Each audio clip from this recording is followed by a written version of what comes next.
Halo semuanya, kembali lagi bersama saya Dewa Gapalguna. Kali ini saya ingin membahas hal yang menarik ya, yaitu saham ADMR. Teman-teman tahu kan bahwa si ADMR ini untuk kali pertama memberikan dividen dari hasil kinerja di tahun 2024. Dan menurut saya itu hal positif ya untuk kedepannya, karena kalau misalkan dia mulai bagikan dividen saat ini, ya mudah-mudahan di tahun-tahun berikutnya dia memberikan dividen. Kira-kira berapa sih potensinya atau estimasinya? Jadi saya sudah membuat perhitungan ya. Jadi ini analisis saya, disclaimer on. Teman-teman mau pakai silahkan, terserah lah teman-teman. Jadi dari proyeksi saya untuk dividen yieldnya, kalau misalnya teman-teman punya di harga 900, berarti potensi biasanya kan kinerja 2025 itu dibagikan di 2026. Jadi untuk kinerja di tahun 2025, dividen yieldnya nanti kemungkinan kalau misalkan teman-teman punya sahamnya di 900 itu berarti 3,6%. Kemudian kalau misalkan teman-teman punya di 1200, maka dividen yieldnya nanti ketika di tahun depan membagikan dividen itu adalah sebesar 2,7%. Dan itu akan meningkat di 2026. Kemudian di 2027 juga meningkat kisaran untuk yang punya 900 ya di 2026 menjadi 4,9% dan 5,4% di 2027.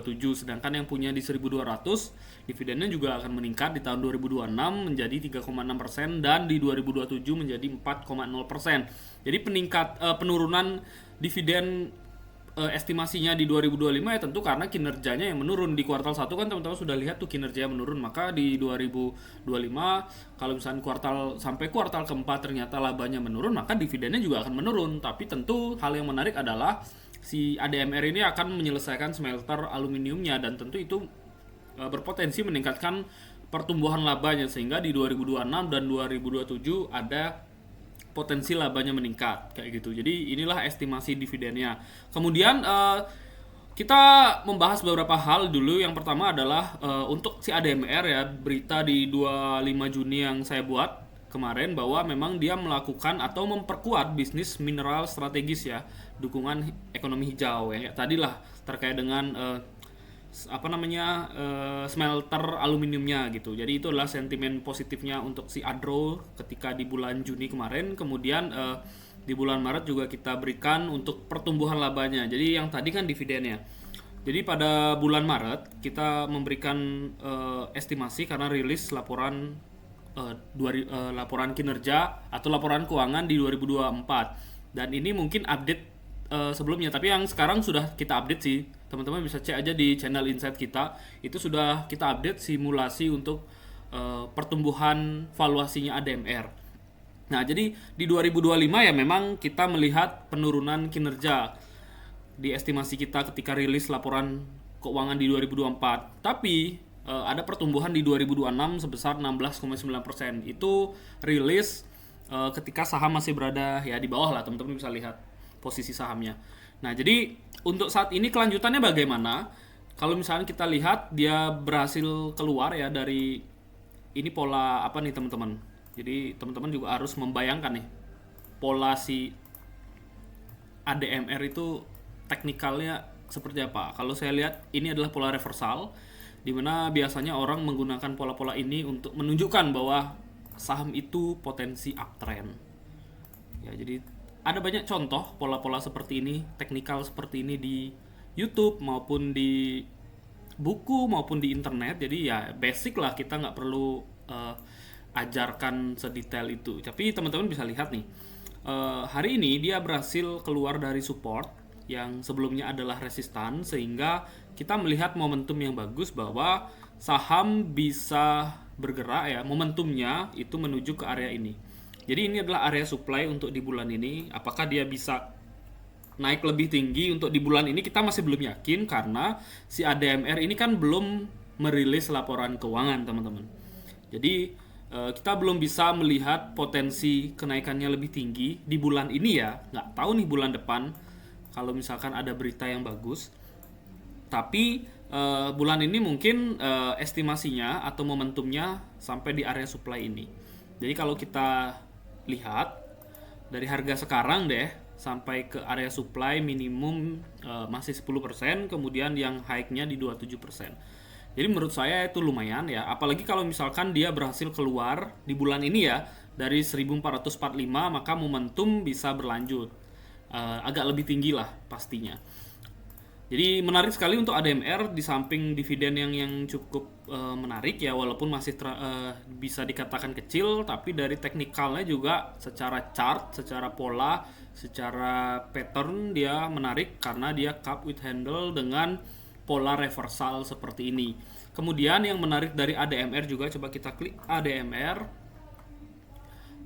Teman-teman bisa melihat ya bahwa yang mempunyai ADMR itu didominasi oleh si Adro sebagai induknya. Kenapa ini penting? Gini teman-teman, Adro sekarang sudah melepas ADI. Artinya sumber penghasilannya dia itu akan lebih banyak dihasilkan oleh si ADMR. Dan dividennya dipengaruhi juga dengan dividen si ADMR. Jadi kalau misalkan ADMR ngasih dividen kecil, kira-kira Adro ngasih dividen kecil nggak? Nah, jadi bayangannya seperti itu. Kalau misalkan Adro pengen dividennya besar, ADMR dividennya digedein nggak nanti ke depannya? Nah, kalau misalkan itu terjadi, berarti kan sentimen positif banget nih untuk si ADMR. Gitu. Jadi momentumnya bahkan kalau misalkan dividennya makin gede dan ada dividen interim di 2025, ini menarik gitu loh. Ini menarik sekali. Coba kita bayangkan nih, dari harga sekarang up lumayan gitu loh. Jadi menurut saya ini saham yang menarik dan teman-teman mungkin perlu memperhatikannya. Disclaimer on. Ya, jadi saya cuma menyarankan teman-teman untuk memperhatikannya ya. Disclaimer on. Kemudian ada saham Pegas yang di video sebelumnya juga kita berikan penjelasan. Teman-teman lihat aja di video hari kemarin bahwa kita ini harus menunggu dia berhasil keluar dari 2710 supaya momentum bisa berlanjut ke 1820 untuk menutup gapnya. Jadi ini ada gap yang belum tertutup ketika pembagian dividen. Jadi menunggu momentum seperti itu. Kemudian ini saya cuma ngingetin aja. Kemudian ada saham di yang kemarin juga kita bahas sih, terkait dengan kopi-kopian. Nah, kopi-kopian. Jadi kopi-kopian. Jadi kita lihat potensi yang menarik untuk saham ini, mengingat dia mau keluar juga dari fase downtrend. Ya, jadi masih menarik nih untuk menuju ke area supply. Area supply-nya di sini. Dan kalau dia masuk area supply, mudah-mudahan sampai di akhir bulan dia masih ada di area supply, maka momentum berlanjut dengan pola double bottom seperti ini. Ya, jadi menarik lah teman-teman, masuk area supply-nya udah lumayan, apalagi kalau valid double bottom dan mungkin dia akan uptrend lebih panjang. Jadi ya menarik lah untuk saham yang punya Starbucks. Nah, tebak tuh saham apa. Kemudian ada saham di sektor properti ya, dimana memang sektor properti ini dengan sektor perbankan itu memang agak lama geraknya karena menunggu penurunan suku bunga yang diprediksi di bulan September. Tapi kan nggak mungkin nih saham bakal geraknya di September. Tapi kalau misalkan di bulan Agustus data-data ekonomi di Amerika sudah menunjukkan pelemahan, tentu market ini akan bereaksi lebih cepat gitu, akan bereaksi lebih cepat, sehingga kita melihat hal yang menarik untuk saham ini, meskipun teman-teman harus lebih sabar aja karena kan kepastian suku bunga itu nanti gitu, bukan hari ini tapi bulan depan ya. Jadi kita melihat momentum yang masih menarik untuk saham properti ini. Untuk saat ini secara jangka pendek pun sebenarnya dia sudah keluar ya dari area resistan yang ini, sehingga momentum menarik untuk dipakai swing. Mungkin kita akan infokan untuk swing dengan momentum dia mudah-mudahan dia bisa breakout dari 1055 sehingga momentum bisa berlanjut ke 1130. Itu yang kita harapkan dan itu minimal sih kalau bisa. Karena penurunannya kan tajam nih sejak Oktober ya. Paling tidak ketika The Fed menurunkan suku bunga, mestinya sih untuk sektor properti menjadi sektor yang menarik karena dia belum naik dari high-nya di bulan atau di tahun lalu di 2024. Jadi kalau misalkan dia kembali ke high-nya di 2024, lumayan, apalagi kalau misalkan ada sentimen-sentimen ke depan yang menarik di sektor properti dan valuasinya ini agak murah, bisa saja akan digoreng-goreng lebih tinggi lagi seperti sektor sawit kemarin ya kan. Kita akan melihat momentumnya dan teman-teman silahkan perhatikan banyak sebenarnya sektor properti yang menarik, hampir semua, karena memang saham-saham properti kan anjloknya parah sama dengan perbankan gitu. Jadi mudah-mudahan dia segera rebound. Kemudian nih ada yang saham menarik nih, saham di sektor nikel.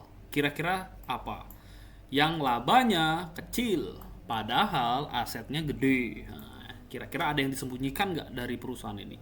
Tentu saja, karena direksi borong di 1200, 1005 juga. Jadi kalau misalkan kita hitung dari harga sekarang menuju ke harga direksi yang borong, itu lumayan. Makanya ini menarik. Kenapa? Ini kita hilangkan dulu. Oke. Kita langsung melihat polanya, bahwa untuk saat ini saham berada di area supply pertama. Kalau misalkan dia berhasil keluar dari 890, momentum ini berlanjut ke 940, dan itu merupakan area resistan yang cukup penting. Kenapa? Karena teman-teman bisa lihat sama seperti ADMR. Mungkin teman-teman tadi melihat ya polanya seperti apa ya. Nah, ini juga bisa terjadi di saham nikel ini. Kalau misalkan dia berhasil naik di atas dan breakout dari 96 berapa ini? 5, maka momentum ini bisa berlanjut. Sebenarnya simpel aja dalam melakukan investasi atau trading ya. Kita tinggal cari saham yang ada di bawah, gas gitu.